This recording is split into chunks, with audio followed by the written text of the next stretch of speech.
Kisah nyata, belum lama. Ada orang tua itu kalau sholat di masjid di shaf pertama. Setiap sholat ya di shaf pertama.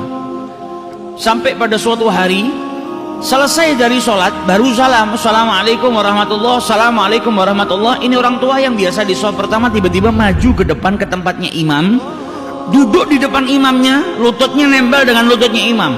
Sedangkan imam ini mesti berzikir setelah sholat, belum selesai. Ini orang tua tanya kayak orang gesusu, jadi tergesa-gesa. Ini orang tanya, ya imam, wahai imam, ajarkan aku sesuatu yang bermanfaat yang bisa nanti masukkan aku ke dalam surganya Allah Subhanahu wa ta'ala. Ajarkan aku apapun itu, sesuatu yang bermanfaat. Maka sang imam bingung, dia masih belum selesai berzikir kepada Allah. Ini orang tua ini tanya terus, ajarkan aku sesuatu. Maka sama imamnya dijawab, qala Nabi sallallahu alaihi wasallam.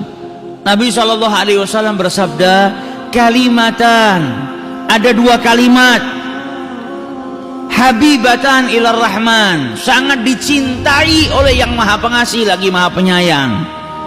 Khafifatan ala lisan, ringan diucapkan di lisan itu. Thaqilatani fil mizan, akan tetapi kedua kalimat ini sangat berat di timbangannya Allah Subhanahu wa ta'ala. Subhanallah wa bihamdihi subhanallahil azim. Kata orang tua tadi, ulang lagi, saya belum hafal. Diulang sama imam.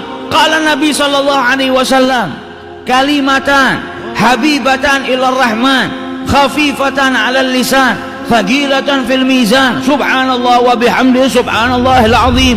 Ulang lagi, saya belum hafal. Diulang sama imamnya beberapa kali sampai akhirnya sudah, saya sudah hafal. Mulai detik itu ucapannya Nabi Muhammad dibawa sama dia kemanapun, dimanapun dia berada, berjumpa dengan siapapun.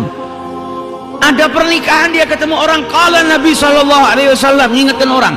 Ada dua kalimat dicintai sama Allah, ringan di lisan tapi berat di timbangan. Subhanallah wa bihamdi subhanallahil azim.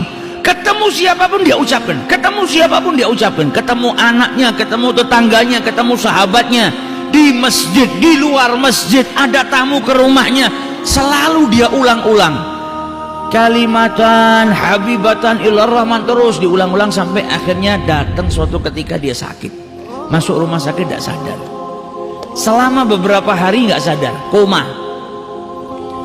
Sampai ketika keluarganya semua berkumpul, di saat dia dalam keadaan kritis, tiba-tiba yang sudah beberapa hari nggak buka matanya, tiba-tiba lelaki tua tadi membuka matanya. Maka keluarganya bahagia, nunggu ayahnya sudah koma dalam keadaan tidak sadar beberapa hari, tiba-tiba buka matanya. Dokternya pun gembira.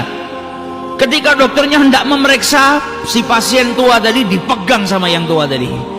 Yang tua tadi memegang dalam keadaan kedua matanya terbuka sambil berkata, ya dokter, wahai dokter, Nabi sallallahu alaihi wasallam bersabda kalimatan, dua kalimat dicintai sama Allah, ringan di lisan ketika diucapkan namun berat di timbangannya Allah Subhanahu wa ta'ala. Subhanallahi wa bihamdihi subhanallahil azim.